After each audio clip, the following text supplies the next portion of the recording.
وہ کراچی کا ایک مولوی ہے طارق مسعود اس کا نام ہے اور عمر یار ورگا دا منہ ہے تسی دیکھیا ہونا ہے چنگی جناب علی کوٹ کرلی ورگا دا قد ہے چبل جاندا جے پرلے درجے دی چبل جے انہیں جناب علی آکھیا جی دیوبندیوں بھابیوں میں فرق یہ ہے کہ بریلوی تیجا ساتواں دسواں کرتے ہیں اور دیوبندی نہیں کرتے. آپ چھوڑیے کہ مفتی طارق مسعود دیوبند ہے حدیث بریلی یار مسلمان تو ہے. اگر اس نے آپ کے مزاج کے خلاف جواب دے دیا حالانکہ بڑا اعتدال کے ساتھ انہوں نے جواب دیا لیکن بدتمیزی کی انتہا کر دی اور اللہ تعالیٰ کی تخلیق کا مذاق اڑایا.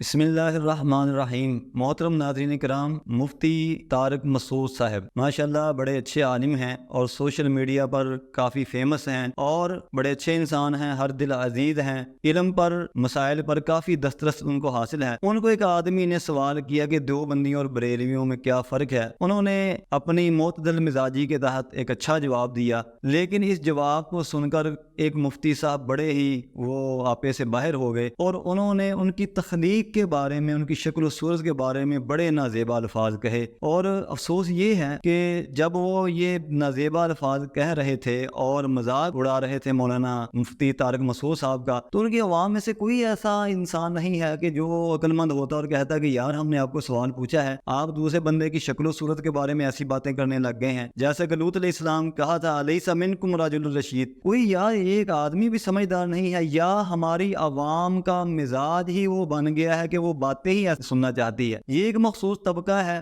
بھانڈ مراسی جو لوگوں کے بارے میں ایسی باتیں کرتا ہے اور مذاق اڑاتا ہے. جگت بازی کے سیلاب میں ہماری قوم بہتی جا رہی ہے اور اس کی زد سے ایسے اچھے لوگ بھی جو ہے محفوظ نہیں ہیں. اور اس سے افسوس بڑھ کر افسوس کی بات یہ ہے کہ جو لوگ مشہور ہیں عوام میں, یہ مفتی صاحب ہیں, یہ مولانا صاحب ہیں, وہ بھی ایسی ہی بات کرتے ہیں اسٹیجوں پر بیٹھ کر, ممبروں پر بیٹھ کر اور کرسیوں پر بیٹھ کر. وہ جوابات دیتے ہیں مذہب کی مقدس چادر اوڑھ کر, لیکن حقیقت میں یہ لگتا ہے کہ یہ ان کا علم سے اور دین سے اور اس علم سے کوئی تعلق نہیں ہے. تو سوال یہ ہوا تھا تو اس کا جواب مفتی صاحب کا مذاق اڑانے پر دیا گیا. تو ہم یہ عرض کرتے ہیں کہ اللہ سبحانہ و تعالیٰ نے یہ جو موصوف مشہور ہیں, اور بہت سارے موصوف ہیں, ایک نہیں ہے, بہت سارے موصوف ہیں جو مشہور ہیں مفتی کے لقب سے, یعنی کہ وہ مسند افتاء پر بیٹھے ہوئے ہیں اور جو مفتی ہوتا ہے اس کے پاس اچھا خاصا علم ہوتا ہے. جب کبھی بھی اس سے کوئی سوال پوچھا جائے, جیسے کہ آپ مفتی طارق مسعود صاحب سے پوچھیں گے, تو زیادہ امید یہ کی جاتی ہے کہ وہ جواب دے دیں گے اور دیتے ہیں. تو جو مفتی ہوتا ہے اس کے پاس بہت علم ہوتا ہے اور حاضر دماغ ہوتا ہے, حاضر جواب ہوتا ہے, مطالعہ اس کا وسیع ہوتا ہے. لیکن یہ حضرات جو کرتے ہیں, میں نہیں سمجھتا کہ کوئی ایسی بات جو علم کے ساتھ تعلق رکھتی ہے ان کے پاس ہو. تو قرآن کریم نے تو کہا ہے وَقُلْ لِعِبَادِي يَقُولُ الَّتِي هِيَ أَحْسَنُ إِنَّ الشَّيْطَانَ يَنزَغُ بَيْنَهُمْ إِنَّ الشَّيْطَانَ كَانَ لِلْإِنسَانِ عَدُوًّا مُبِينًا. ہم موصوف جنہوں نے تمسخر اڑایا ہے اور اللہ تعالیٰ کی تخلیق کے بارے میں یہ نازیبا گفتگو کی ہے, ان سے کہتے ہیں کہ خدا را قرآن پڑھیں. سورہ بنی اسرائیل میں اللہ تعالیٰ فرماتا ہے کہ اے محبوب آپ میرے بندوں سے کہیں یقول التی احسن, وہ بات کریں جو بہت اچھی ہے. ان الشیطان ینزغ بینہم, شیطان تو تمہارے ماں بہن جو ہے وہ دشمنی ڈالتا ہے اور بیر ڈالتا ہے. ان الشیطان کان للانسان عدوا مبینا. اچھا افسوس کی بات یہ ہے کہ وہ قرآن کی شاید اس آیت سے بے بہرا ہیں یا لا علم ہیں. اور قرآن نے کہا ہے ولا تنابزوا بالالقاب, سورہ حجرات مشہور ترین آیت ہے. کیا اس آیت کا ترجمہ کرنے کی ضرورت ہے؟ ہر عام سے عام مسلمان بھی جانتا ہے کہ ولا تنابزوا بالالقاب یہ کس لیے ہے. سورہ حجرات میں مشہور ترین آیت ہے یہ, جہاں پر غیبت سے منع کیا گیا, جہاں پر ایک دوسرے کا تمسخر اڑانے سے منع کیا گیا, اور فرمایا بیس الاسم الفسوق بعد الایمان, ایمان لانے کے بعد یہ سب سے برا کام ہے. اور کر رہے ہیں یہ مفتی, وہ مفتی صاحب جو مفتی طارق مسعود صاحب کا یا اس کے علاوہ جس کا بھی وہ اللہ تعالیٰ کی بنائی ہوئی اس شکل و صورت اس کا مذاق اڑا رہے ہیں. گویا کہ وہ یہ ذات ایک انسان پر نہیں ہے, وہ اللہ تعالیٰ کی اس کاریگری پر ہے, اللہ تعالیٰ کی اس کاریگری پر اللہ تعالیٰ نے جو وہ تصویر کھینچی اس پر وہ جو ہے اعتراض کر رہے ہیں, اس کا ٹھٹھا کر رہے ہیں. اتنا سنگین جرم, کیا یہ توہین نہیں ہے تو اور کیا ہے؟ اور یہ صرف ایک بیر ہے, ایک ضد ہے. یعنی میرے طبقے کا مولوی, میرے طبقے کا عالم دین, وہ جتنا مرضی اچھا ہو, جتنا مرضی اعلیٰ ہو, دوسرے طبقے والا اس کو برا ہی سمجھے گا, چاہے اس کے پلے کچھ بھی نہ ہو. یہی حال ہے ہماری قوم میں. حالانکہ ہر ایک کا احترام کرنا چاہیے. اگر اس نے جواب دیا ہے جو آپ کے مزاج کے مطابق نہیں ہے تو وہ آپ علمی انداز سے یار اس کا رد کریں. ہم پہلے بھی عرض کر چکے ہیں. اور دوسری بات, سیدہ عائشہ رضی اللہ تعالیٰ عنہ کے بارے میں بڑی مشہور حدیث ہے. انہوں نے سیدہ صفیہ, وہ بھی ام المومنین ہے, وہ بھی ام المومنین ہے, سیدہ صفیہ رضی اللہ تعالیٰ عنہ چونکہ پہلے یہودی خاندان سے تھیں، بعد میں ہزارہ نبی الاسلام کے عقد اطہر میں آئیں تو وہ مسلمان بھی ہو گئیں اور ام المومنین بھی بن گئی. لیکن بہرحال یہ احادیث میں بات موجود ہے کہ سیدہ عائشہ رضی اللہ تعالیٰ عنہ نے ان کو یہودیہ ہونے کا طعنہ دیا. یا ایک روایت میں ہے کہ انہوں نے چونکہ حضرت صفیہ ام المومنین رضی اللہ تعالیٰ عنہ کا قد ذرا پست تھا، پست قد تھی، تو حضرت عائشہ رضی اللہ تعالیٰ عنہ نے اس کو چھوٹے قد کا ان کو طعنہ دیا. تو نبی علیہ الصلوۃ والسلام کو جب یہ سنے نا الفاظ تو آپ نے فرمایا کہ عائشہ اگر تیرے یہ الفاظ سمندر میں ملا دیے جائیں تو سارے سمندر کا پانی کڑوا ہو جائے. اما عائشہ صدیقہ رضی اللہ تعالیٰ عنہ کے وہ الفاظ ایسے نہیں تھے، بلکہ بالکل ایسے نہیں تھے جو یہ موصوف مفتی صاحب بک رہے ہیں، اور ان کی جو شکل و صورت ہے ان کے بارے میں ایسی بکواس کر رہے ہیں. اور آپ یہ اندازہ کریں سمندر کے بارے میں نبی علیہ السلام نے فرمایا کہ سمندر کا پانی وہ جو ہے وہ کڑوا ہو جائے. اب سمندر دنیا میں جتنا ہے نا یہ سارا ایک دوسرے سے ملا ہوا ہے. یہ نہیں ہے کہ بحر اوقیانوس اور بحر اسود جو ہے بحر ہند ہے ان کا پانی کو علیحدہ علیحدہ ہوگا، کسی نہ کسی طریقے سے یہ سمندر ملے ہوئے ہیں. گویا کہ ساری زمین کا پانی جو ہے وہ کڑوا ہو جائے. اور وہ کس بات سے؟ وہ جو حضرت عائشہ رضی اللہ تعالیٰ عنہ نے دوسری ہماری ماں ام المومنین سیدہ صفیہ رضی اللہ تعالیٰ عنہ کے بارے میں کہی ہے.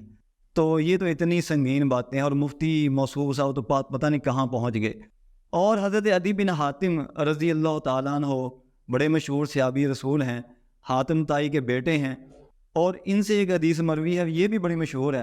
نبی علیہ السلام نے فرمایا اتقوا النار ولو بشق تمرۃ، اللہ نے جو دوزخ بنائی ہے نا اس سے کسی طرح بچ جاؤ، اگرچہ کھجور ایک کھجور ہی اللہ کے رستے میں صدقہ کر کے کیوں نہیں، یا آدھی کھجور. اور آگے فرمایا فمن لم یجد فبکلمۃ طیبہ، جو آدمی آدھی کھجور بھی اللہ کے رستے میں صدقہ کرنے کی طاقت نہ رکھتا ہو، وہ اچھی بات کہہ کر ہی اپنے آپ کو دوزخ سے بچا لے. یہاں تو وہ بھی نہیں ہے. اور اللہ کے رسول نے علیہ الصلوۃ والسلام ایک جگہ فرمایا کہ ولا تحقرن من المعروف شیئا، نیکی کا کوئی کام بھی ہے اس کو حقیر نہ سمجھو. اور فرمایا وَلَوْ أَن تَلْقَىٰ أَخَاكَ بِوَجْهٍ طَلِيقٍ، اگرچہ جب آپ اپنے مسلمان بھائی سے ملیں تو کشادہ چہرے کے ساتھ ملیں، کھلے کھلائے چہرے کے ساتھ ملیں، خندہ پیشانی کے ساتھ ملیں.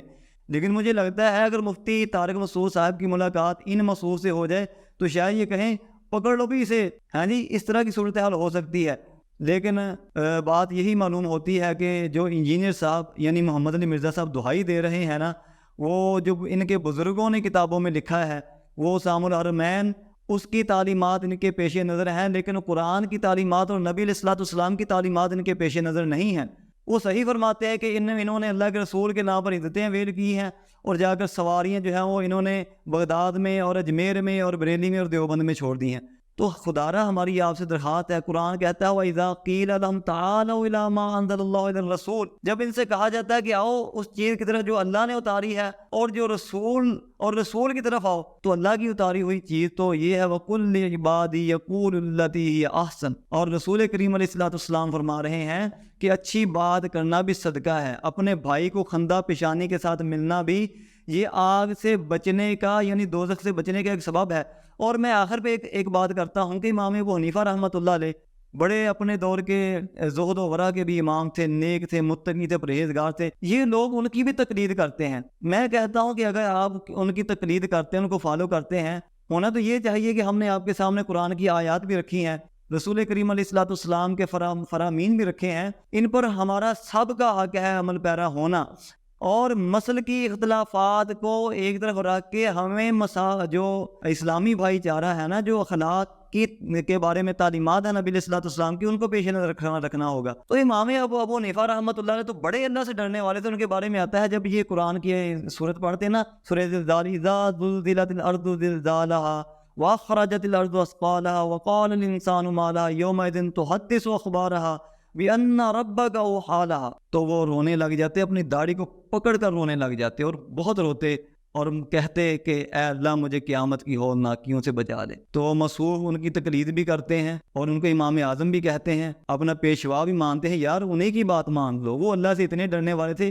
آپ چھوڑیں کہ مفتی طارق مسعود دیوبند ہے، اہل حدیث ہے، بریلی، یار مسلمان تو ہے. اگر اس نے آپ کے مزاج کے خلاف جواب دے دیا، حالانکہ بڑا اعتدال کے ساتھ انہوں نے جواب دیا، لیکن بدتمیزی کی انتہا کر دی اور اللہ تعالیٰ کی تخلیق کا مذاق اڑایا، الیاذ باللہ. ملتے ہیں اس کے بارے میں ہم گالی کی تاریخ آپ کے سامنے بیان کریں گے اگلی ویڈیو میں انشاءاللہ کہ گالی کی تاریخ کیا ہے، کب سے یہ سلسلہ شروع ہوا۔ اللہ تعالیٰ مجھے اور آپ کو اچھی سمجھ اور نیک عمل کرنے کی توفیق عطا فرمائے۔ والسلام علیکم ورحمۃ اللہ۔